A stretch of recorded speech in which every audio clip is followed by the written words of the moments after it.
Bonjour mes chers amis, les assidus de la chaîne de télévision vidéo La Voix de la Vérité. Nous sommes le 3 décembre 2011 et donc comme je vous ai dit que j'avais déposé ma candidature à la présidence de la République à l'Assemblée constituante au Majlis d'Assisi et au Bardo, j'ai profité pour voir qu'il y avait des manifestations assez conséquentes en face de l'Assemblée du Parlement, ce qui me fait dire que la situation en Tunisie devient de plus en plus grave, que nous sommes dans une période presque pré-insurrectionnelle, avec tous les indices économiques qui chutent, et des un chômage qui augmente, et des gens qui sont à fleur de peau, qui veulent en découdre de cette révolution et se stabiliser et gagner leur pain à la sueur de leur front. Malheureusement, les hésitations, les promesses non tenues, les différents égos font que la situation est vraiment bloquée. Alors nous avons un Parlement qui d'abord, premier mensonge, a été élu pour écrire une constitution, et qui s'est accaparé le droit par un abus, par premier réflexe de l'arbitraire politique, c'est il a décidé de nommer le président et donc de s'accaparer tous les pouvoirs. La preuve en est, c'est que la première constitution sur laquelle ils sont d'accord, relève des trois partis majoritaires en place et en élus. Et c'est malheureux à dire, mais le problème de la responsabilité, je pense, qu'il est un problème de maturité psychologique et maturité des individus. Il faut bien aller comprendre le sens des mots. C'est que la révolution est arrivée pour un problème très simple. Quels que soient les arguments qu'on puisse dire, quel que soit le fait de s'accaparer l'immolation par le feu de Mohamed Bouazizi, et de dire que la révolution s'est déclenchée de ce fait, qui est assez dramatique. La révolution, en fait, quand elle a été préparée, et je vous ai dit par les différentes vidéos que j'ai mis sur YouTube que c'était un problème de langage et que j'avais mis sur pied qu'il y avait l'existence de l'acquis phylogénique chez l'être humain, qu'il fallait le respecter, et que j'ai transmis les différents documents attestant la véracité de ce que j'ai dit par des sommités internationales, qui ont confirmé mon analyse scientifique sur la situation de l'être humain en Tunisie et dans les pays arabo-musulmans. Et il y a des gens, qui ont essayé de récupérer ces faits.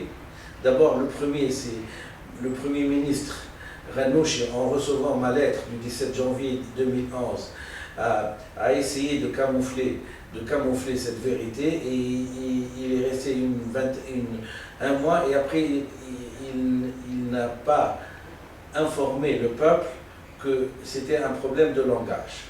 C'est ensuite, après M. Qaïd Essebsi, qui aussi pendant 9 mois ou 10 mois a fait languir tout un peuple pour ne pas avoir la vérité pour une fois dans sa vie, de dire ce qu'il en est. C'est-à-dire de dire que nous allons, la Tunisie en premier et les Arabes ensuite, vont s'initier à une langue vivante reconnue par l'inconscient. Personne n'a dit ça, et donc nous sommes restés en train de... Mais nous sommes restés en train d'attendre. Le peuple entier est resté en train d'attendre. Pour ne pas divulguer ça, et en grand stratège,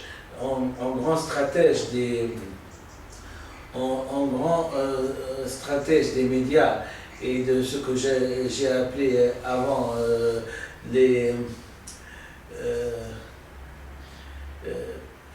en grand stratège des médias et de l'arbitraire politique et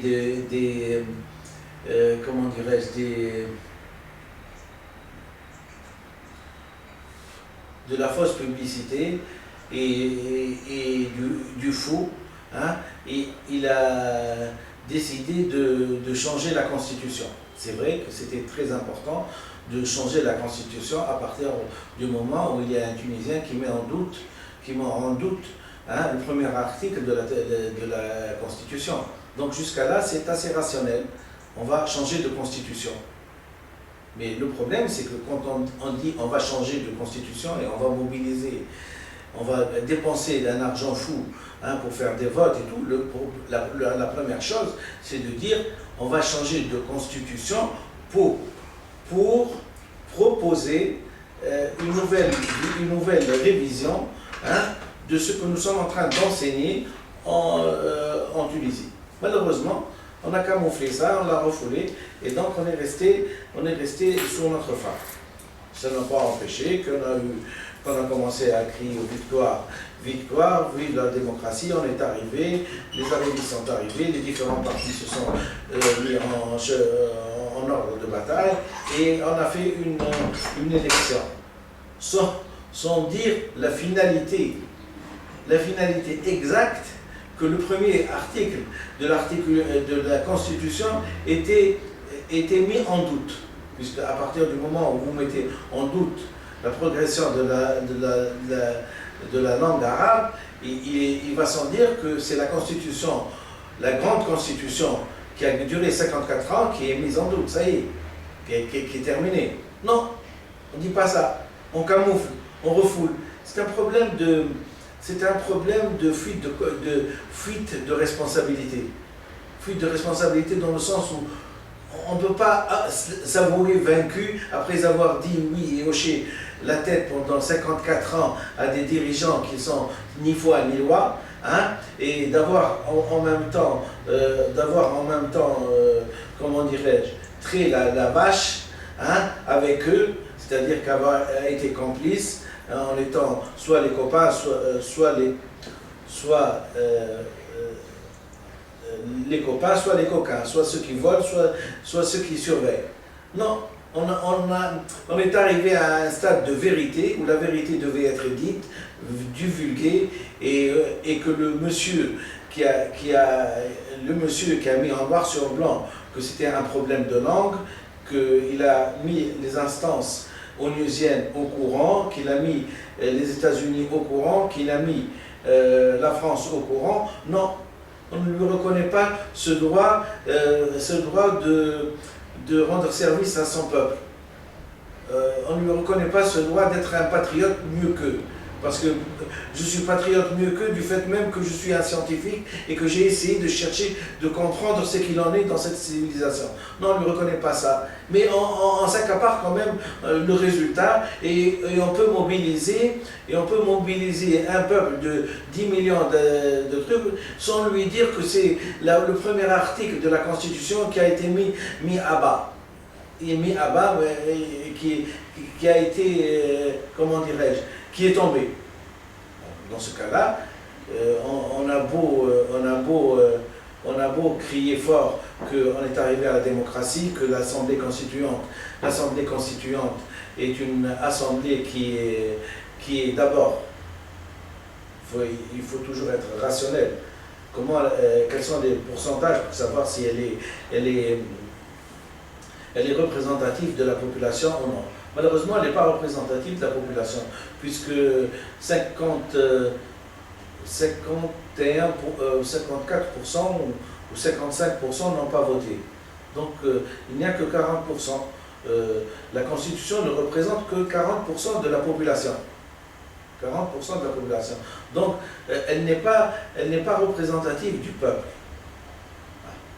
Mais quand elle n'est pas représentative du peuple, ça n'a pas empêché que le premier acte de cette constitution, de cette assemblée constituante, le premier acte est un mensonge sur pourquoi on a fait les élections. Puisque la première chose qu'ils ont faite, c'est d'abord de dire qu'on va élire un président et que nous, on va s'accaparer tous les pouvoirs. Voilà le premier acte d'arbitraire politique qu'ont enregistré l'opposition qui a milité toujours contre l'arbitraire politique. Il aurait fallu que cette assemblée constituante s'arrête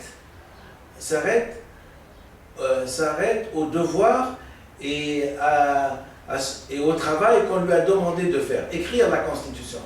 La première chose aurait été, pour éviter tout ce tralala, c'est de dire, d'accord, nous avons un problème de langage. Donc c'est la première chose à faire. D'abord la franchise.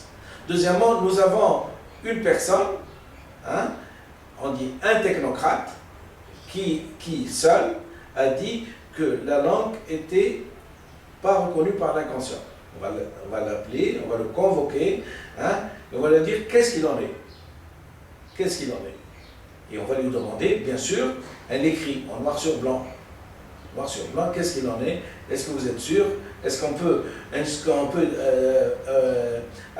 convoquer des psychanalystes pour savoir, puisque nous, chacun de nous a une spécialité quelque part, nous voulons enseigner quelque chose de vrai à nos enfants. Non, tout ça n'a pas été dit. L'euphorie de la victoire, l'euphorie du siège, l'euphorie probablement de la mensualité, l'euphorie du prestige, l'euphorie de la télévision, l'euphorie des médias, a tout fait balayer, toutes les convictions scientifiques pour lesquelles la révolution a été faite, a été balayée. Et même le nom que j'ai proposé n'a jamais été évoqué. ثورة الشعب التونسي للاحترام للمعطى والمكتسب. ثورة الشعب التونسي للاحترام للمعطى والمكتسب. La révolution de l'inné et de l'acquis. Personne n'a dit. C'était une blessure dans leur narcissisme. C'est-à-dire que dans leur orgueil démesuré, ces messieurs se sont crus assez matures et assez développés pour pouvoir prétendre à gouverner sans connaître la base scientifique la base scientifique du pouvoir. La base scientifique du pouvoir. Non, messieurs. Et c'est pour ça que, étant donné qu'ils ne connaissent pas les buts et la tâche qu'ils doivent faire dans la Constitution, ils sont là en train de faire perdre du temps à des gens, des heures et des heures, à pinailler sur des virgules, à pinailler sur un article, à pinailler sur quelque chose, alors que le fondement, la base de la Constitution, la langue, a été battue. On a démontré qu'elle n'était pas reconnue par la Constitution et qu'il fallait apprendre une autre langue. Non, on essaie de contourner. Voilà, nous avons un problème vestimentaire. L'université, elle est branle-bas. Il y a des gens qui veulent mettre le niqab, des gens qui mettent le niqab, d'autres qui se mettent à prier. C'est un Nahda qui a pris le pouvoir et c'est donc un Nahda avec sa sensibilité religieuse qui diffuse un petit peu la nouvelle politique du pays. C'est-à-dire que l'arbitraire politique, le mensonge, le mensonge et le défaut de franchise de ce monsieur Qaïd Sebsi et de ce monsieur Ranouchi nous ont mis sur les rails, ils ont conduit un train sans chauffeur. Et ce qui fait que la révolution, elle va contre le mur. Elle va contre le mur. C'est-à-dire que nous risquons du jour au lendemain d'avoir un régime militaire. Et je me demande d'ailleurs si ça ne serait pas mieux qu'il y ait un régime militaire pendant une certaine période.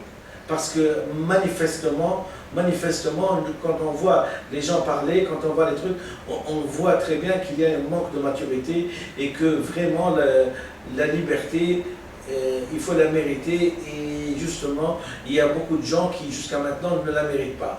À partir du moment où on est arrivé enfin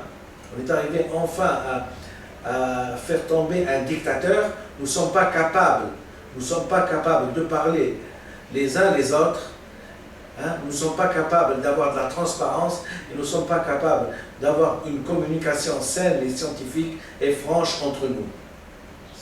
Posons le problème, méritons-nous la révolution?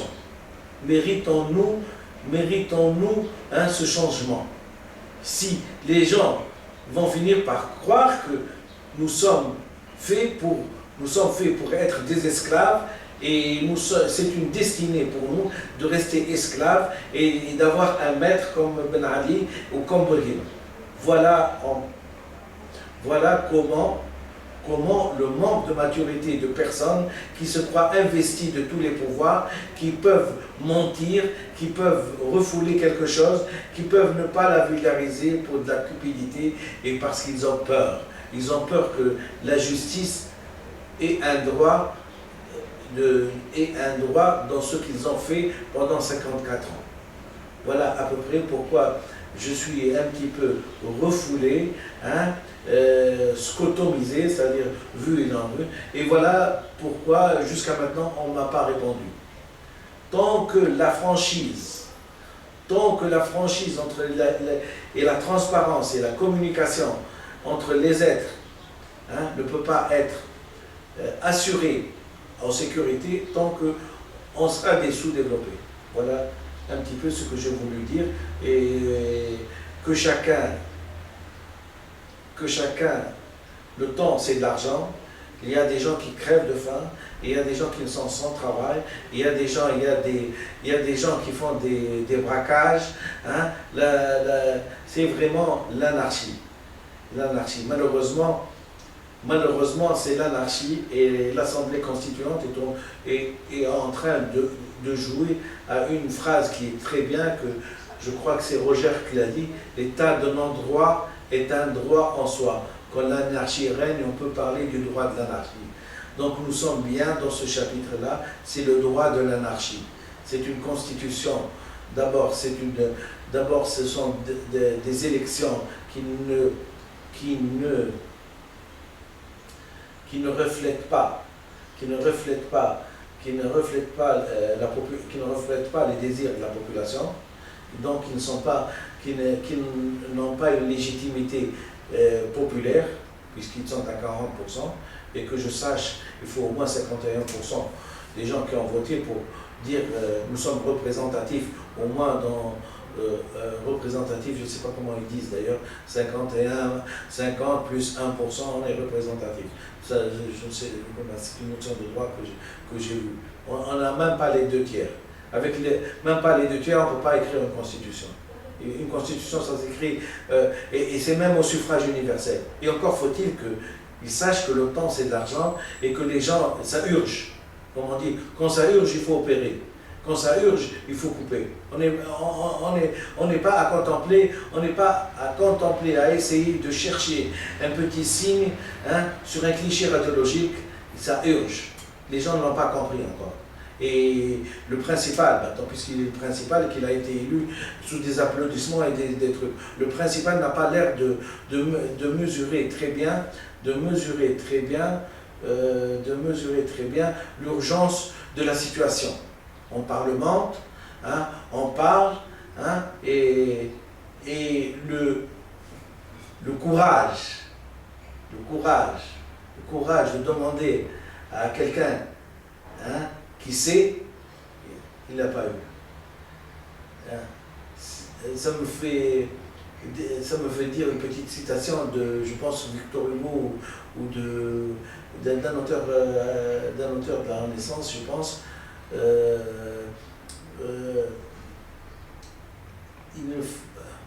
ce n'est pas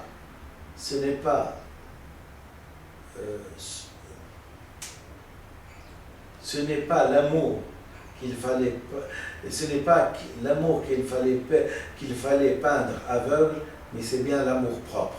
C'est-à-dire, l'amour certes est aveugle quand on a une personne qui s'amourache d'une autre personne, elle lui pardonne tout. Donc on dit que l'amour est aveugle. Mais ce qui est vraiment aveugle, c'est l'amour propre. Et l'amour propre fait que quand on ne veut pas s'avouer vaincu, quand on ne veut pas dire « je ne sais pas, mais s'il te plaît, toi tu sais, est-ce que tu pourrais me le dire ?» Non, on ne te le dit pas. Et c'est toute une population de centaines de millions de gens qui sont à la dérive parce que d'abord, l'amour propre de Bourguiba a fait qu'il n'a même pas demandé sur le sens de l'écriture, qu'il n'a même pas demandé qu'est-ce qu'il doit apprendre à ses compatriotes, et s'est suivi le délinquant suprême Zaba qui était, il était plutôt axé sur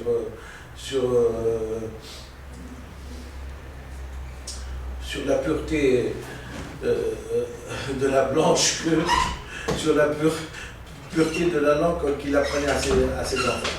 Voilà un petit peu ce que j'avais à dire. Et je vous remercie infiniment et je garde toujours espoir pour que les gens viennent à table et viennent discuter de façon rationnelle. Et qu'on ne soit pas en train de revivre l'époque il y a une dizaine de siècles, ou une quinzaine une douzaine, 14 siècles, je pense. L'époque des califats. Allez, bonne journée à vous et que Dieu nous aide à réaliser nos buts, nos véritables buts de la révolution pour que la Tunisie enfin finisse par voir des jours meilleurs. Il faut toujours dépasser son amour propre, il faut être patriotique. Patriotique, c'est d'abord de penser à l'avenir des enfants. Au revoir.